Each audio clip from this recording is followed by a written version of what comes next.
Have you ever wondered why God, who is eternal, all-powerful and unborn, chooses to take birth like one of us? Why would Krishna descended into a world of suffering? This question haunted me too, until I heard the story of King Virat. King Virat was no ordinary ruler.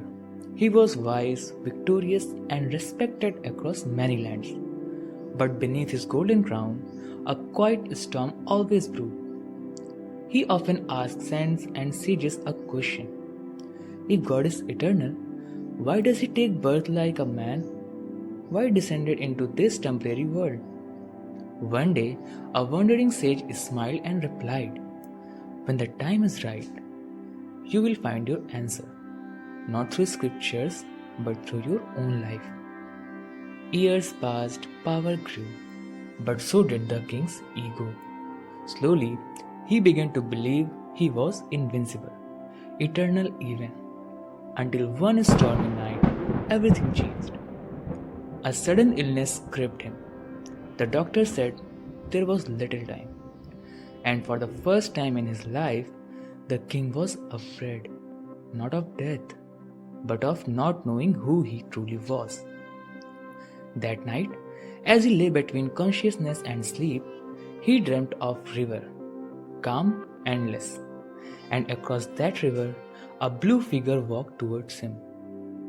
His heart knew before his mind did. It was Krishna. With eyes full of compassion, Krishna smiled and stood before the king. The king fell to his knees. "Why? Why do you, the Eternal One, take birth among us?" he asked. And Krishna's reply is something I have never forgotten. He said, "I am never born like humans are. I appear by my own will, through my own energy. Not because I need to, but because you forget. When righteousness fades, when pride rises, when the world forgets who they truly are, I come. I come to remind you not of who I am, but of who you are."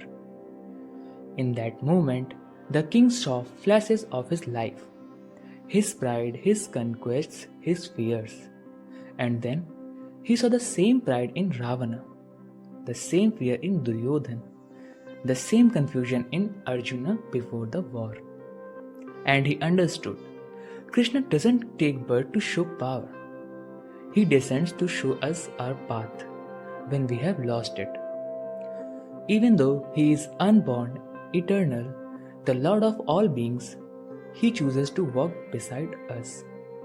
That's the love of divine. The king woke up, tears in his eyes. His body was still weak, but his soul had never been stronger.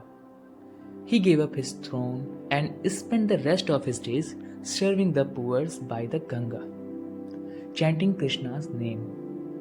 He had found the answer at last. Though I am unborn, imperishable, and the Lord of all beings, still I appear by my own divine energy. Because sometimes we forget who we are.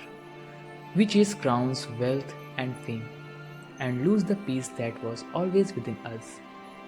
That's when Krishna comes, not from outside, but from within, to remind us that we are not this fear, we are not this pride, we are eternal too.